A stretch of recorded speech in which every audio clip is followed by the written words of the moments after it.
From awaytogarden.com and robinhoodradio.com, this is A Way to Garden with Margaret Roach, your weekly invitation to dig in and grow. In her recent book, Late Migrations, and also in big letters displayed across the homepage of her website, New York Times contributing opinion columnist Margaret Renkl reminds herself and her readers where to focus their attention. Every day the world is teaching me what I need to know to be in the world, she writes. We'll talk to Renkl, gardener, lifelong student of nature and writer, in just a moment, but first this message. Underwriting support from Timber Press, your go-to resource for books in gardening and nature. Whether you're a new gardener, a professional at the top of your field, or a reader interested in the wonders of the natural world, their books are there to help you grow. timberpress.com. Margaret Renkl lives and gardens in Nashville, Tennessee. Each Monday, her opinion column appears in the New York Times, billed under the loose rubric Flora, Fauna, Politics, and Culture in the American South, and covering topics as diverse as hummingbird migration and the recent dire assessment of bird population decline, to capital punishment, and even country music. Since reading it not long ago, I couldn't wait to tell all you listeners about her book, Late Migrations, A Natural History of Love and Loss. And I'm grateful that Margaret made time to join us today to help in that telling. Thank you so much and welcome.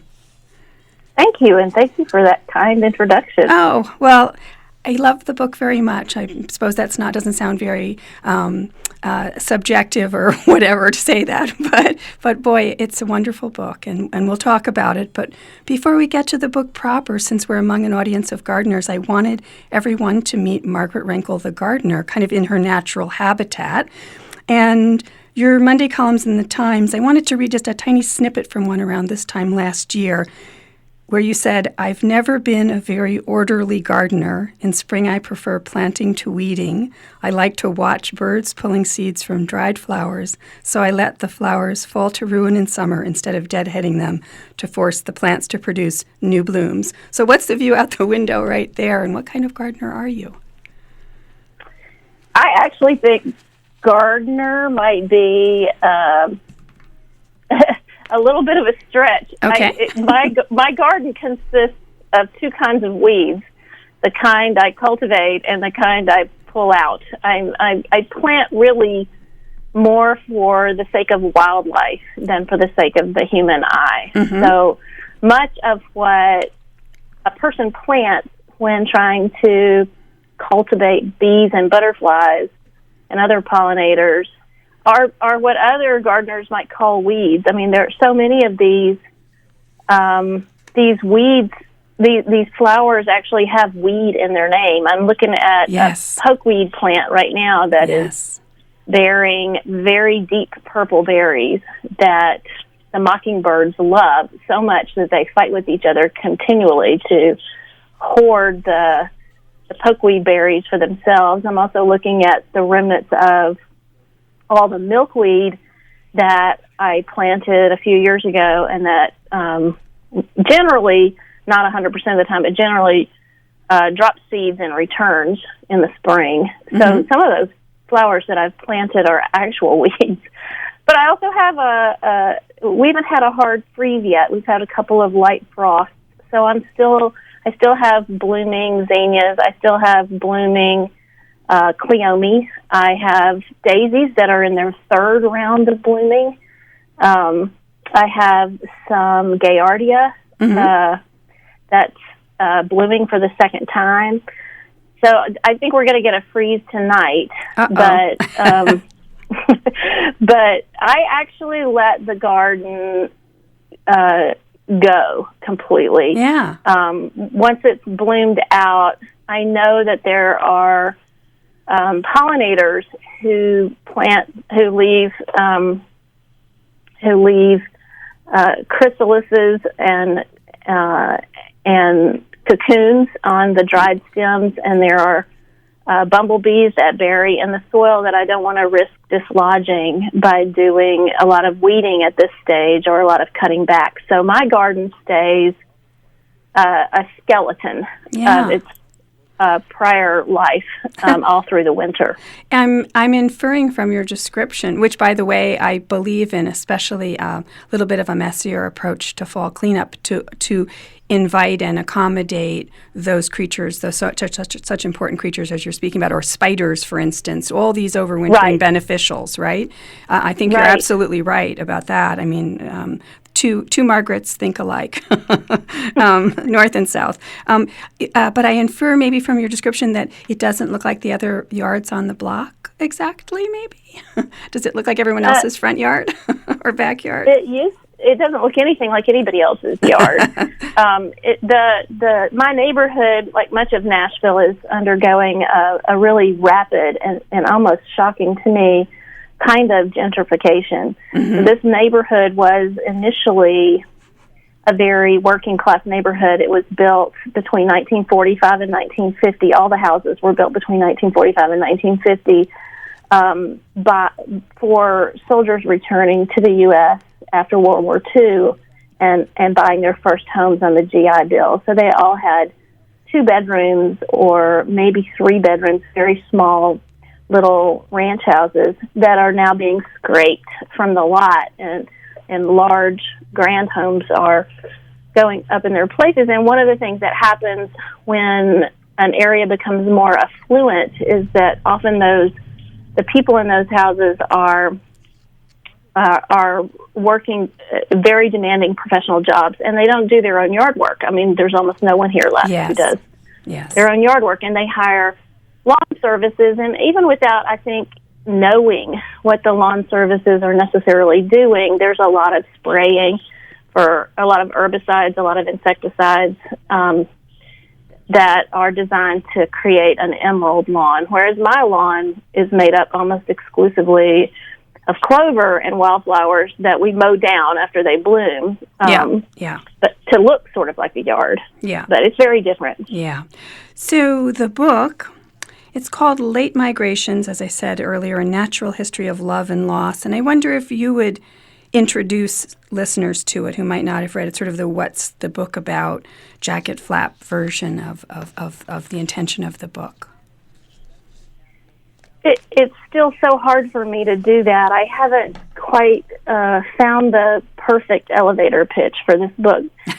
Because I didn't understand that I was writing a book until well into the process. I thought I was writing a set of essays that were a response to my grief about the loss of my mother, her sudden death, and also the death after a very long bout with 18 years of Parkinson's disease that my mother-in-law endured. And I started writing the essays about a month before my mother-in-law died. And they just were very short. I had very little time to do my own writing. I had a full-time editing job. I had children still at home and my grieving father-in-law to care for. And so I was just writing in little drips and drabs to try to crystallize my thoughts and my feelings about this tumultuous time we were undergoing. And at the same time I was spending more time looking out the window at the natural world of my backyard, in part in response to the changes my neighborhood was undergoing, but in part because I found that that focus helped me with the grief. It helped me see that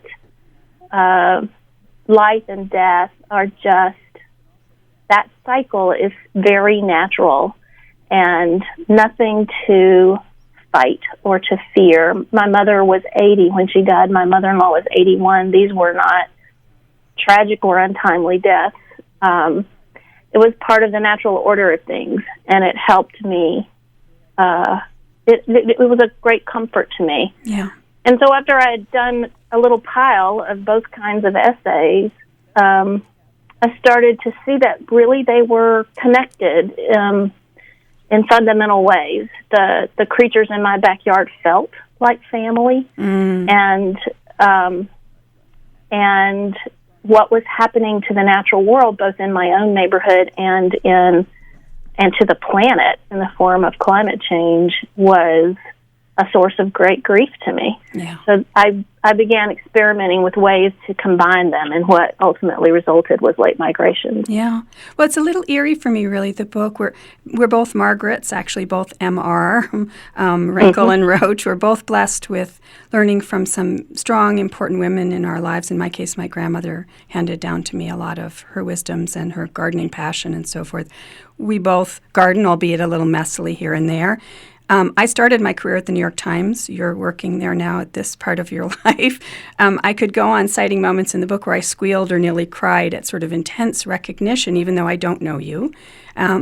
You've done something with this book that I admire and I'm jealous of and love, which is its unusual structure that you just were referring to. And I think of like the author Abigail Thomas, for instance, who writes about very, very different material, but in a fragmentary little bits, little essays, yet they're so connected as you've accomplished with late migrations. And I do. I love her work. I bet you do. Abigail See, Thomas. I just knew that. I knew that you would, and me too. So the sentence I quoted up top where you say on your website and in the book, every day the world is teaching me what I need to know to be in the world, reminds me of some favorite lines from 100 years ago, New York State naturalist, someone who lived across the river from where I live now, John Burroughs, and he said, to learn something new, take the path that you took yesterday. And he also said, look underfoot, you're always nearer to the true sources of your power than you think. So I think of you as echoing those types of statements. And you said, looking out the window, you found help with the grief, but also that it's all part of a cycle. Are there some sort of plants or moments or things that you grasp? I think you have 9 bird feeders hanging outside. Were there teachers, were there particular characters who again and again, who come in the book, who did some of the teaching and the helping along the way in particular? Well, you mentioned your grandmother, and of course my grandmother, it figures prominently in the book. She actually speaks in several of the essays. We have a treasure trove as a family of her words, because my brother years ago spent some time interviewing her, and after our mother died, he found the tapes, cassette tapes, and transcribed them and created a printout of a little book just for our family about of those interviews. And I found myself going back and back and back to that book that to verify facts or to check my dates. And one day I just realized I should just let my grandmother tell these little stories. Yes. Because her voice was so important to me growing up. She was very much, even though my great-grandmother lived until I was in college, my grandmother was such a source of strength and power in our family. My mother struggled in my early childhood with debilitating depression, and my brother and I, this was before our sister was born, were often left with our grandparents. My grandfather had 2 terrible heart attacks just before my parents married and was largely an invalid. And, of course, my great-grandmother lived in the house with them as well, and she was helpful but very, very quiet. She was just a quiet person. So my grandmother's voice is the voice I hear when I think of the matriarchy of the that really raised me. Yeah.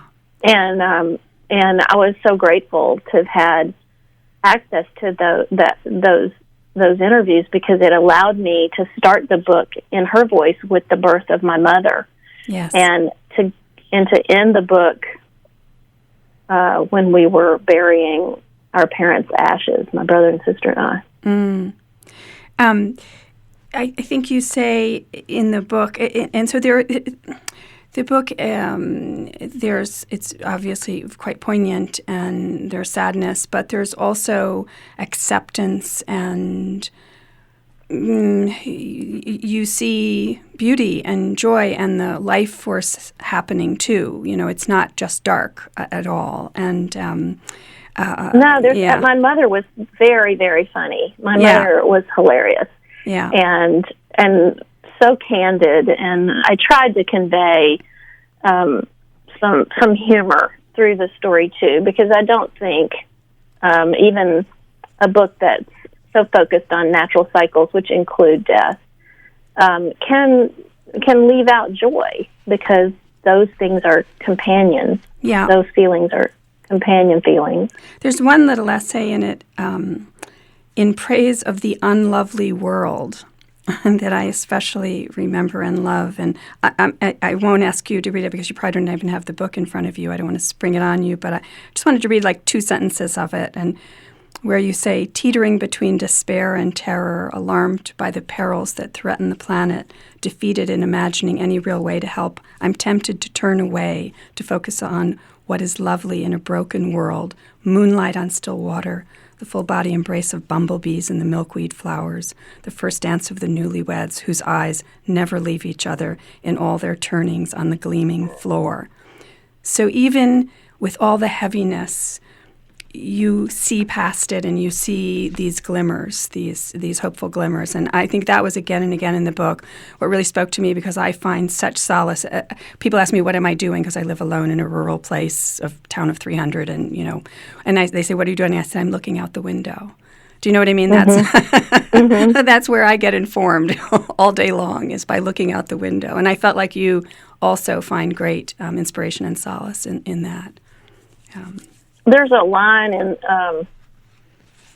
I think it's in Walden, but it might just be in Henry David Thoreau's journals, and I know I'm not quoting exactly, but he says, I have traveled extensively in Concord.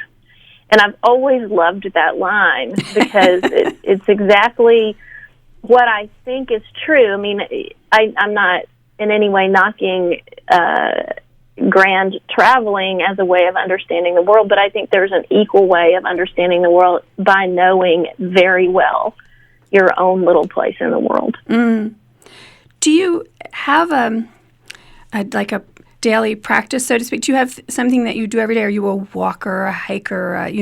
Is there some exploration or exercise or practice that you have that you engage with nature, or is it just part of, all of every day? Well, I have 2 workspaces in the house now that my children are mostly grown. Mm-hmm. The table at the end of our family room, the wall of windows at the end of our family room, used to be the table where they all their art supplies were when they were very small, and then later where their school computers and printer and all were. I've taken over that whole space now, and it looks out on the pollinator garden and also on the bird feeding station that's focused on peanuts and suet. But on the other side of the house is my actual little office. It looks out on a bluebird house and a whole bunch of trees and woody shrubs that produce berries that I planted based on the timing when they produce fruit to feed the migratory birds. I'm looking right now at a red-tailed hawk sitting in a pine tree. On the other side of the house, earlier today, I saw a magnolia warbler, which I've never seen in this yard. Oh, nice. And so for me, working and looking out, those are inseparable activities because there's just so much to see. But I do try at least 3 or 4 days a week to go out to the woods somehow. We're blessed in Nashville with a number of beautiful parks. There's a national wildlife refuge right in Nashville. There's an extensive greenway system. There's a city park, a wild wilderness, basically, that's I think maybe the second or third largest protected area in an urban setting in the country. Oh. So there's a lot of walking trails very close to my house. And I have always, especially writing this book, I've gone almost every day. Things are a little different now. I'm only just coming off book tour, and I sort of feel like surviving book tour was my only goal. I didn't have you lowered the bar. I lowered the bar to the point of zero practice. I know. I understand. I just had a book come out in the spring, and I feel like it tried to wring the life out of me running around like that. Yeah.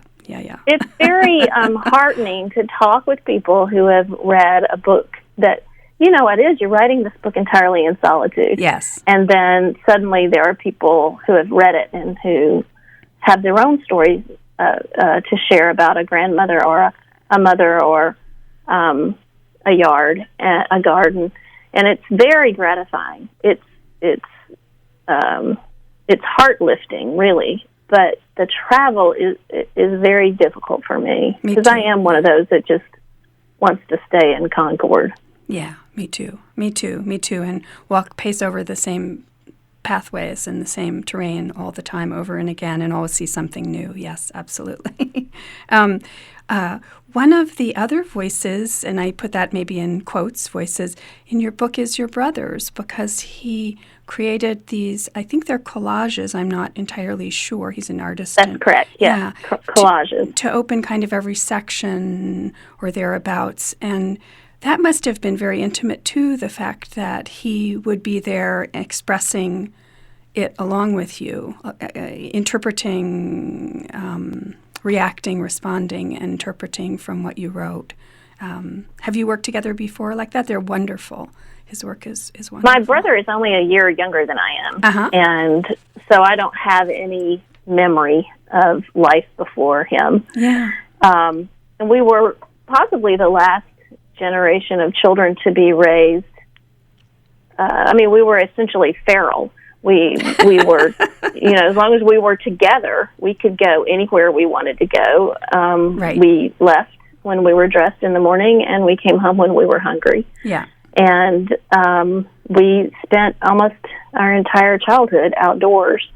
As we got older, so his aesthetic is incredibly similar to mine anyway. His work, if you look at the work that has nothing to do with late migrations on his website, you can see that his gallery work is so often concerned with stars and trees and flowers and birds and grasses, and he often begins a body of work in a text of some kind that he's responding to. So that alone was reason enough to think about how to integrate his work into late migrations. But we also have a long history because we shared the same group of friends in high school and in college and grad school, of working together on school projects. When we were very young, we made little booklets for our parents and grandparents for presents, and later we worked together on student publications. I was the editor of the school newspaper, and he was the art director. Oh, how funny. I was the editor of the college magazine. He was the art director of the college magazine, and right up through graduate school. Oh, okay. I'm glad I asked. We went to the same high school, the same college, and the same graduate school. Wow. Only a year apart each time. And but as far as this particular book, I'm so glad for the way you described it, because I do think of it as a kind of dialogue. Yes. Rather than that I wrote something that he illustrated. I tried to encourage him to not to put aside anything that he thought I might want and just respond to the words. Yeah. Yeah. Well, with the transcript of this conversation that we've been having, we just have a minute left, but we'll have a book giveaway, but I'll also show a couple of examples of the work that we're talking about so that people can visualize it, and also a link to his website as well, Billy Renkl, correct? Is that right? Did I say that? That's right, yeah. BillyRenkl.com. Yeah, yeah, and but I'm so glad to talk to you, and I'm as I said, I just enjoyed the book so much, and I know my listeners and readers are kindred spirits, and I think that they're going to really enjoy it too. And I hope they're readers of your New York Times weekly columns, which I always look forward to. So I'm your fangirl, Margaret Renkl. And I am yours, Margaret Roach. Thank you so much. Good. Well, thank you so much again for making time, and I'll talk to you again soon, I hope. I hope so too. Thank you. Bye-bye. Underwriting support from Timber Press, your go-to resource for books in gardening and nature. Whether you're a new gardener, a professional at the top of your field, or a reader interested in the wonders of the natural world, their books are there to help you grow. timberpress.com. And I hope I'll talk to all the rest of you again soon. Now, don't miss an episode. You can subscribe free to the podcast version of the show on Stitcher or iTunes or Spotify. And find me anytime at awaytogarden.com or at Facebook or Instagram as @awaytogarden. And happy gardening meantime. Away to Garden with Margaret Roach is a joint production of awaytogarden.com and the smallest NPR station in the nation, Robin Hood Radio.